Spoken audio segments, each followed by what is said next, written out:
Bueno, para los amantes de la historia, tenemos en Santa Rosa de Cabal un lugar, un santuario que recoge esos elementos de antaño que acompañaron a nuestras abuelas. Y por qué no decirlo, vámonos más atrás, hasta los mismos colonizadores que forjaron la civilización cafetera. Nos encontramos con el propietario de este santuario de antigüedades. Un nombre, por favor. Mi nombre es José Olmedo Guarín. José Olmedo, ¿usted cómo empezó con este, yo no lo llamo hobby, como este emprendimiento tan significativo para los amantes de la historia? Sí, muy importante su pregunta.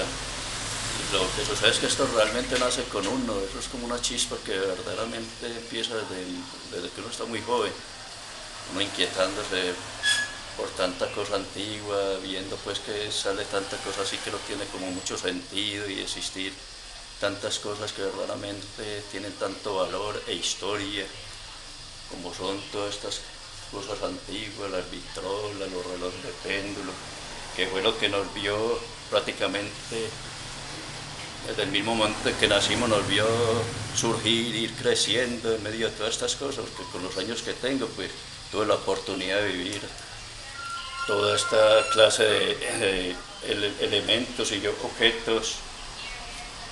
Desde que era niño pues los viví, los utilicé y por lo tanto pues a medida que fue pasando el tiempo y que iban saliendo cosas que no tenían mucho significado, entonces dije no, esto vale la pena uno inquietarse por tratar de sostener las cosas que verdaderamente tuvieron sentido en mi niñez, que tuvieron historia, que están asociados con el nombre de los padres, con los abuelos, con la familia, con la época infantil. Entonces, y que tienen un lugar en el corazón de todas las personas sensibles, ¿no? No se pierda verdaderamente la tradición y lo valioso de este tipo de objetos. Olmedo, entonces usted le nació espontáneamente, no hubo alguien que haya influido en usted para eso. No, eso sí, cuando uno verdaderamente se mete en este cuento, porque prácticamente es algo que nace. Bueno, ¿y qué fue lo primero que usted consiguió, hombre, por Dios, saber para cotejar todo eso tan bonito? A mí, por ejemplo, valoraba mucho lo que eran los relojes de péndulo. Claro. Aquellos relojes. ¿Qué marca recuerda usted, hombre, de esas antiguas? Por ejemplo, los baguacos, que eran uno de los relojes bastante finos en esa época.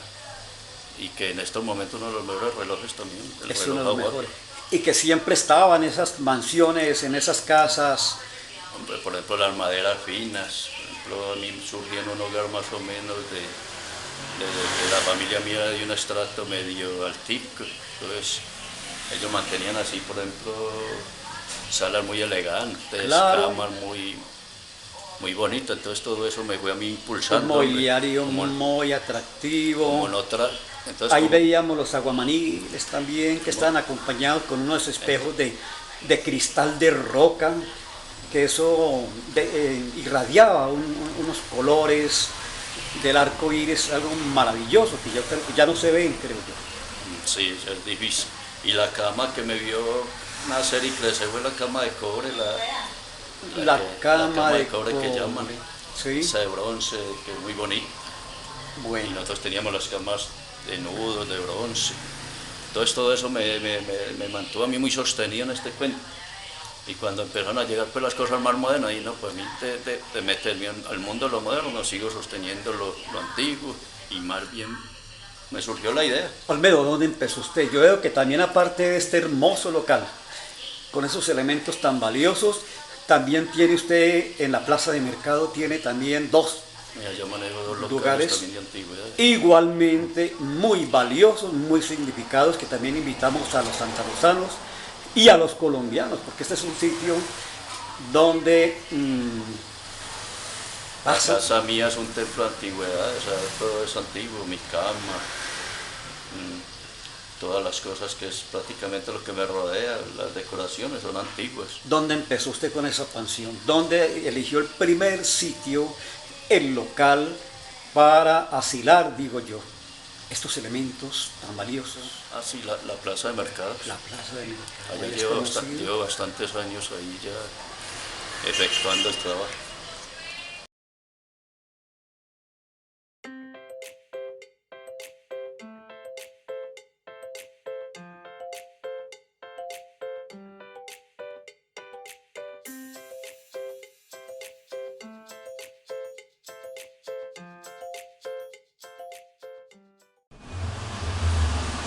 Bueno, de este juego de planchas, ¿cuál sería la más antigua? Vamos a avanzar cronológicamente.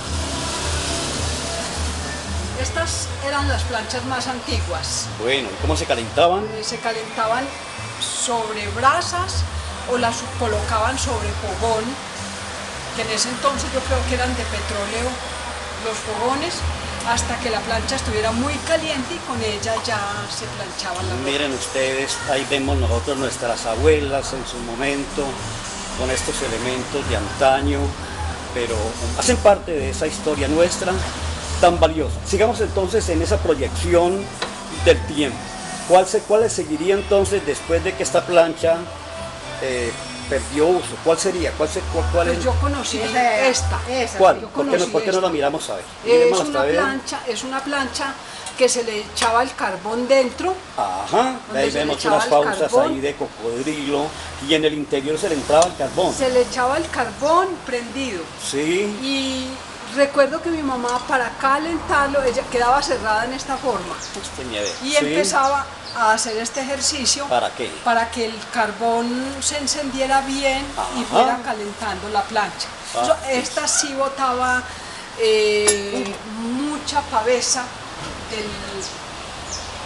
del carbón. A veces terminaba la ropa no solo planchada, sino también llena de pavesa. de cabeza, ¿no? Los Bueno. uniformes. Y los uniformes, ¿no? Pero bueno, ahí tenemos nosotros. ¿Cuál seguiría entonces dentro de esa línea? No conocí. Miremos esta de acá, esta que está acá. Estas dos de aquí Que estas son muy antiguas. Esta es más antigua que esta. también funcionaban Esta. como. También se le echa carbón.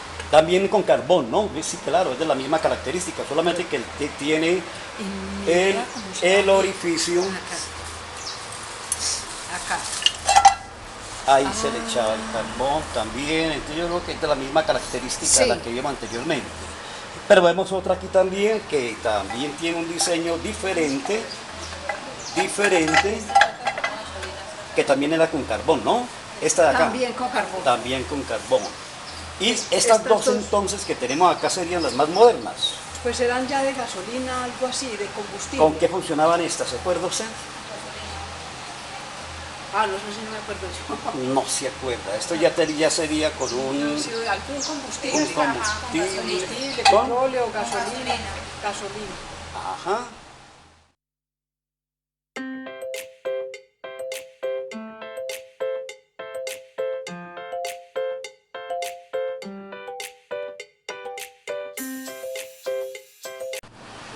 Bueno, seguimos recorriendo este laberinto de historia, de elementos que han acompañado a los hogares de los santarosanos y que nos llena de nostalgia. Pero vamos a detenernos en estos radios que tenemos acá.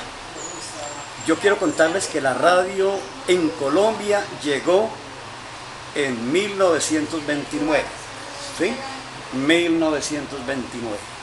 Y desde ese momento la radio agrupó a toda la familia. Yo creo que en sus mentes todavía está cuando la madre y todos los hijos reunidos en torno a un radio, escuchando o noticias o algo que atraía, que era un imán, que eran las radionovelas de esa época. Calimán, entonces miren ustedes, yo recuerdo que a los tolimenses, a Arandú, pero yo recuerdo en mi época infantil unas novelas que se pasaban a las 12:30 del día. Cuando uno estaba almorzando, estaba pendiente de novelas como Cabí del Árabe, Felipe el Calabres, y resulta que usted tenía que comer y salir disparado para la escuela porque se entraba a la 1. Y a medida que usted avanzaba iba escuchando en cada ventana de las casas la novela.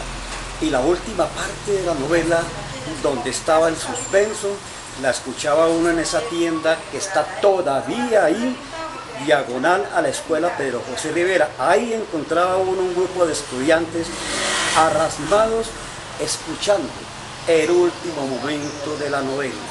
Cuando terminaba salían todos disparados, salíamos porque uno estaba metido en el cuento, a tirarse casi de cabezas porque iban a cerrar las puertas de la escuela.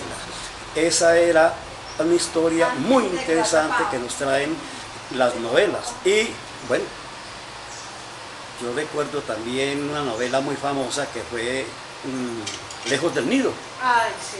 ¿Usted se acuerda de Lejos del Nido? ¿Se acuerda que era un niño que fue prácticamente secuestrado por unos viajeros que pasaron por una casa rural y se lo llevaron? Y la historia de Lejos del Nido, ¿no? Y entonces uno se acordaba de todos los vecinos hablando, la abuela hablando con sus vecinos sobre las incidencias de la novela. Algo muy bonito. Ese Lejos del Nido es de Juan José Botero, un escritor colombiano, el mismo. Y algo muy lindo también, esas novelas las hacían actores colombianos, pero con una capacidad, una iniciativa para crear efectos de carácter especial. Ellos cogían un vaso, cogían una cuchara, con los mismos dedos de la mano, e iban haciendo esos elementos que ambientaban y le colocaban suspenso a la novela. Eran grandes personajes, grandes actores. Entonces aquí tenemos nosotros esa evolución de la radio desde 1929, cuando empezó en nuestro medio. ¿Y ustedes me hablaban de qué novelas se acordaban? La Cosecha. La Cosecha. Sí, yo solo recuerdo Arandú y Calimán. Y Calimán, que porque ya eran... mi papá era el primero que prendía la radio para escuchar esas dos novelas, que eran ya finalizando la tarde. Y ya en cuestión de radio, era muy común los programas de humor. De humor. Mi mamá le gustaba mucho escuchar Los Chaparrines. Los Chaparrines, que eran ecuatorianos, por Todelar, ¿no? Eran también muy... me hizo contaste Los Chaparrines también. Los tolimenses, pues con su humor picante ahí también, algo morboso, pero que le encantaba a la gente en esa misma parte. Y bueno, recordando esas épocas tan interesantes, esa época de las radionovelas aquí en nuestro medio, donde donde la madre y sus hijos escuchaban la radio, las noticias, y se mantenía una sociedad integrada, cohesionada en torno a la radio. Y yo estoy seguro que puede haber cambios tecnológicos vertiginosos, pero la radio siempre tendrá un lugar en el corazón de los colombianos. Bueno, estos radios transistores Sanyo, ¿no? Sí. Están cosidos también a la historia del país. ¿Qué nos puede contar de este radio, hombre? Pues, Olmedo. si vamos a hablar de historia de este radio sí tiene una historia bastante significativa para mí, porque me cogió en la edad de mi niñez, cuando verdaderamente ni sabía, en mi casa no conocíamos que era un radio. Y mi papá, digamos, la primera vez que apareció con un radio en la casa, con un radiocito de esto, o sea, a mí como era muy niño, inquieto, y lo único que hacía era jugar y inquietarme por las cosas. ¿Qué hice con este radio? Le abrí aquí al switch, empecé a escuchar eso ahí que hablaban y hablaban adentro, y entonces tras de mi mente de niño se me vino fue la idea que habían eran pocas personas allá metidas. ¿Y qué hice con el radio? Empecé a buscar la forma de destaparlo, lo destapé y empecé a mirar y a investigar, y lo que hice fue dañar el radio. ¿Y qué sucedió más tarde, después de que empecé a investigar tanto el radio? Me gané una mayoría muy fuerte de mi padre, porque todo tenía menos personas adentro, que era lo... Aprovechando que estamos hablando de la historia de la radio, queremos contar un hecho que ocurrió en Santa Rosa por allá en 1932. Este parque que observamos en la imagen era el Parque de Colón. En el centro de este corazón verde urbano que tenemos ahí, había una pila que inicialmente había sido traída de Europa a Manizales. Allá estuvo instalada durante mucho tiempo. Pero después de 1903 y hasta 1930, esta hermosa pila estuvo adornando el Parque de Colón. Ven ustedes, desde entonces muy orgullosas ante esta hermosa fuente. Pero posteriormente, cuando se construyó la actual Plaza de Bolívar, la pila fue al abajo. Y la dirigencia de Manizales pues solicitó que si no se iba a emplear, porque la enviaban de nuevo. Se accedió a la invitación y la pila se envió a Manizales. Y coincidió con la llegada de un radio que la gobernación de Caldas había otorgado a los municipios. La gente asoció ese hecho, salía la pila, entraba al radio, inmediatamente dijeron, cambiaron la pila por un radio, pero más que todo fue coincidencia. Y esa es la pila que hoy está en el Parque de los Fundadores de Manizales, que estamos observando en estas imágenes, muy bonita por cierto, nos llena de mucha nostalgia, pero esa es la historia. Queríamos contarle la historia de la pila, pero aprovechemos también para hablar de aquellos aparatos reproductores de sonido. El primero de ellos fue el fonógrafo y fue inventado por Tomás Alva Edison en 1809. Posteriormente vino en 1888 el gramófono, que es la misma vitrola que nosotros hemos conocido. Y luego, a principios del siglo XX, la vitrola ortofónica. Esta vitrola ortofónica fue la sensación, porque mejoraba sustancialmente el sonido. Todos los amantes de la música clásica encontraban ese tipo de matices que ellos tanto admiraban en los clásicos. Bueno, amigos, vamos a terminar. Se le está dando manivela. Grata visita, escuchando en la vitrola de antaño, el gramófono entonces, un tema de Agustín Magal, la muchacha del circo, que nos trae muchos recuerdos.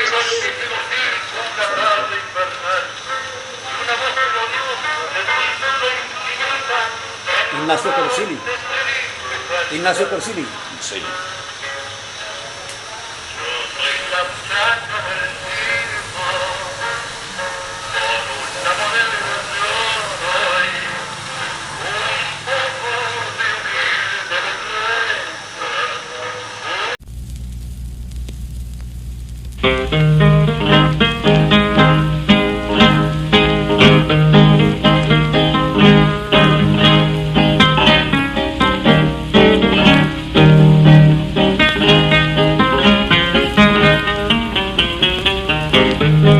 Por el largo camino en la vieja carreta iba el mísero circo una tarde invernal, y una voz melodiosa de dulzura infinita entonaba este triste cantar.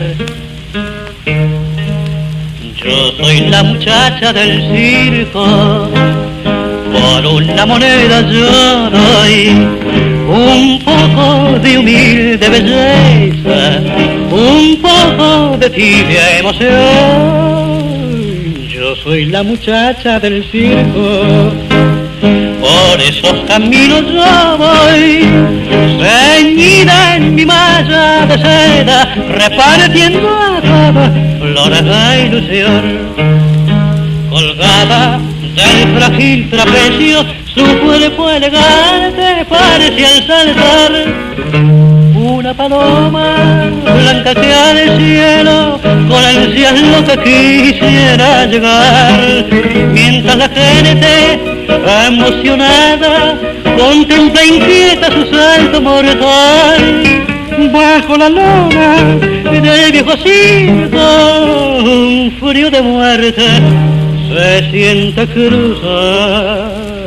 Ahí va la muchacha del circo, no encuentra consuelo ni amor, regala a los otros la dicha y sufre miseria y dolor.